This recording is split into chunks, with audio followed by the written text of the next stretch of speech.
Muchas veces cuando lo recibimos el motivo no es el más grato, pero qué grato es siempre conversar con el psicólogo forense Gustavo Álvarez. Sí, porque nos sirve para aclarar un montón de cosas. Muchas gracias por tu visita, Gustavo, una vez más aquí en Buen Día Uruguay.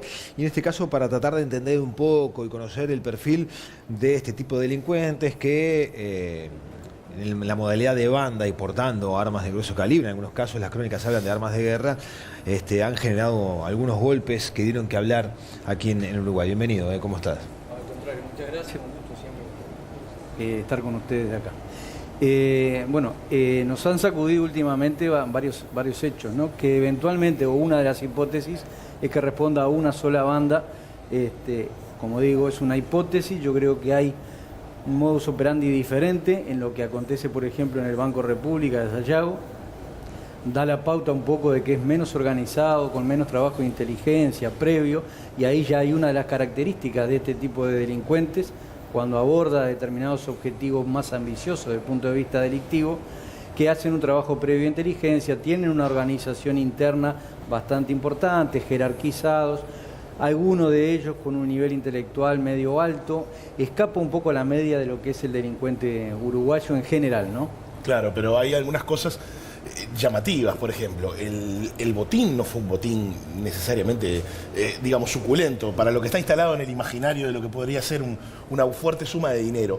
Pero además, en el caso de algunos de estos delincuentes, actuaron a cara descubierta, lo cual es llamativo también porque, digamos, los bancos o los locales de red de cobranza tienen un fuerte sistema de seguridad, al menos en lo que hace a cámaras. Cualquiera pensaría que en realidad no es lo conveniente. ¿Por qué operar a cara descubierta sabiendo que vas a quedar registrado? Sí, recién hace un momento señalaba algunas características de este tipo de bandas.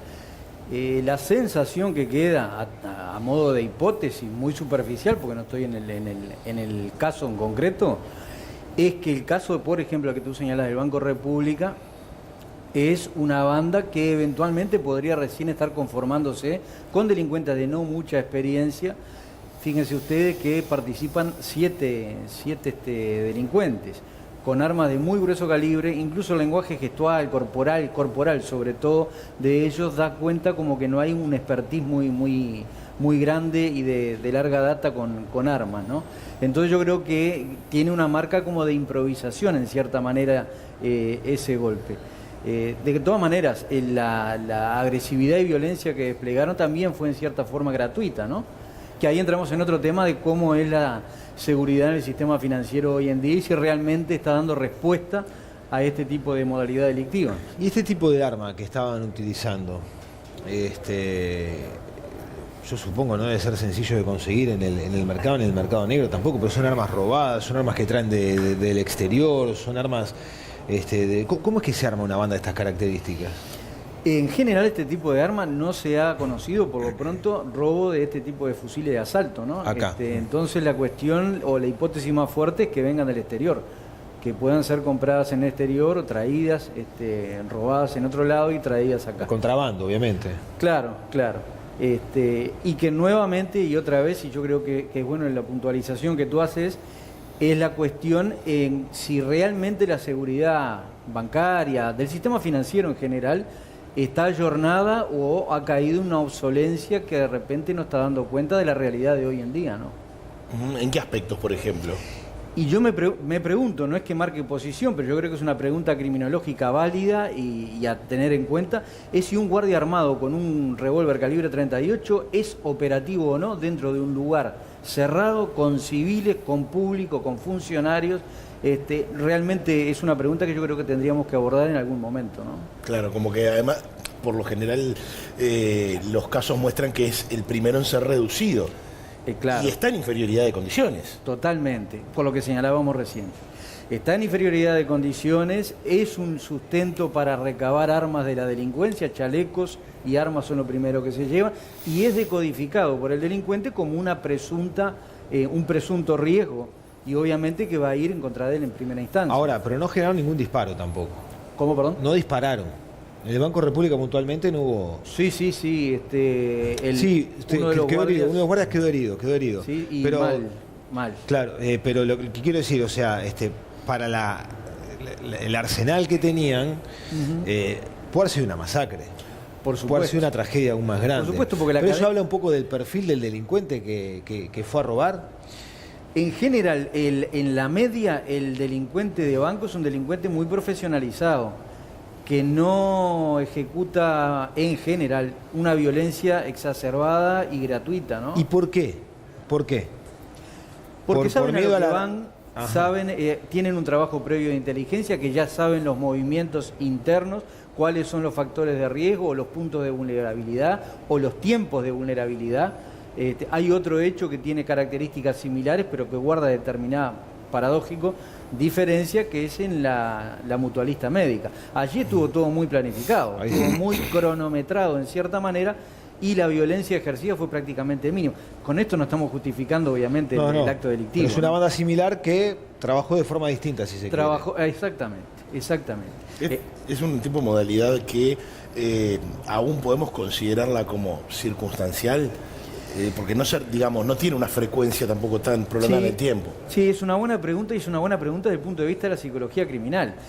Cambios miren, les voy a señalar algo, la ley de inclusión financiera, cosas que aparentemente no tienen que ver, pero sí terminan impactando eventualmente en cambios de modalidades en el acto delictivo. Se retira dinero circulante, etcétera, etcétera, uno va a ver cambios en la conducta criminal, sin lugar a duda. Y eso son cosas que se tienen que ser tenidas en cuenta. Tienen que ser tenidas en cuenta porque en la eventualidad de realizar un cambio también tenemos que ver cómo puede llegar a impactar en cambios en la conducta delictiva, ya sea en el modo, en la frecuencia o en la intensidad, ¿no?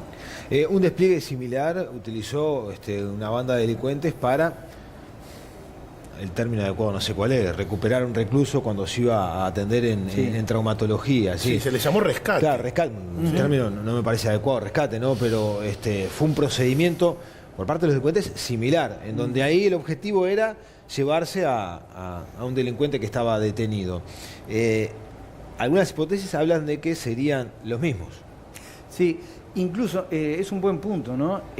Para que los televidentes entiendan, partimos de hipótesis, claro, obviamente, son hipótesis, ¿no? conjeturas. Pero si ustedes tienen el tiempo de atender a los movimientos también de ese rescate, entre comillas, no da cuenta de que sea alguien muy profesional.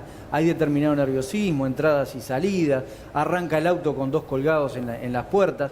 O sea, hay determinada similitud en ese hecho con el hecho del Banco República. Y nada más que eso estoy diciendo. Pero hay determinada, comportamentalmente determinada similitud entre uno y otro hecho, ¿no? En el Banco República utilizaron autos de alta gama para generar el atraco, los movimientos que iban a hacer. También eso habla del perfil de los delincuentes, no tiene nada que ver. Circunstancialmente dijeron eso por un tema de velocidad, que tal vez para escapar serían más oportunos. Eso en general no tiene un mayor peso significativo, ¿no? Es a lo que tienen acceso y bueno. De todas maneras, yo creo, y ojalá no me equivoque, yo creo que por la desorganización demostrada, no creo que pase mucho tiempo, y así lo espero, que caiga esa banda en particular o alguno de los integrantes del Banco República, ¿no? Y bueno, y esperemos, porque realmente la situación fue muy, muy fea, hubo muchos disparos, y el guardia quedó seriamente, si bien está fuera de peligro, gracias a Dios, quedó seriamente comprometido, porque entró por detrás de la oreja, le salió por la boca, ¿no? Bueno, deseamos pronta recuperación. Recién decíamos que puede ser una masacre, pero claro, ya con que haya una persona herida y de esas características, como decías, es como para lamentar toda la situación, más allá de lo complejo en sí del hecho, ¿no? Apelando a tu poder de síntesis, Gustavo, para aquellas personas que se ven involucradas en calidad de eventuales rehenes de estos golpes, el día a día tiene que seguir después de eso. Sí. Como psicólogo, ¿qué es lo que recomendás en ese momento? El buscar ayuda profesional, porque la gente lógicamente la invade el miedo, y el miedo también no es buen consejero, tiende a paralizar y a generar como una realidad que quizá pueda no ser tal. Es un punto tremendamente importante y voy a tratar de sintetizar lo máximo posible. Justamente cuando yo hablaba de seguridad del sistema financiero está incluido esto también. ¿Qué pasa con los funcionarios al otro día? Claro, ¿Qué pasa con los funcionarios cuando van a abrir el tesoro al otro día? ¿Qué pasa conmigo cuando tengo que ir a un banco? Claro. A partir de ahora. A ver, hay dos tipos desde la psicología criminal tenemos dos instancias fundamentales. Es tratar de entrenar a la gente, funcionarios, etcétera, etcétera, qué hacer en el momento de la rapiña, del ingreso de los delincuentes, y lo posterior, que es lo que señala Cristian. Lo posterior, cada uno de nosotros reacciona de forma diferente porque tenemos historias vitales diferentes a determinadas situaciones de estrés. Bueno, quien se vea impactado, lo recomendado es que en las primeras 48, 72 horas tenga un acceso a un acercamiento focal con un psicólogo especializado en estas cosas. Hay técnicas para reducir el impacto de lo que eventualmente se puede constituir como trastorno por estrés postraumático posteriormente, ¿no? ¿Tengo que tener miedo ahora, cada vez que haya un banco? No, porque es lo que señalaba. La frecuencia es baja, la policía está actuando bien, y yo creo que son cuestiones que nos puede pasar como nos puede pasar a cualquiera de nosotros, cualquier cosa, pero no es algo como para tener en cuenta y decir, bueno, de ahora en más hay una alta probabilidad de que me pase algo adentro de un banco. No. Muy bien. Muy bien. Gustavo Álvarez, el gusto siempre de recibirte aquí en Buen Día Uruguay. Muy amable. Al contrario. Muchas gracias.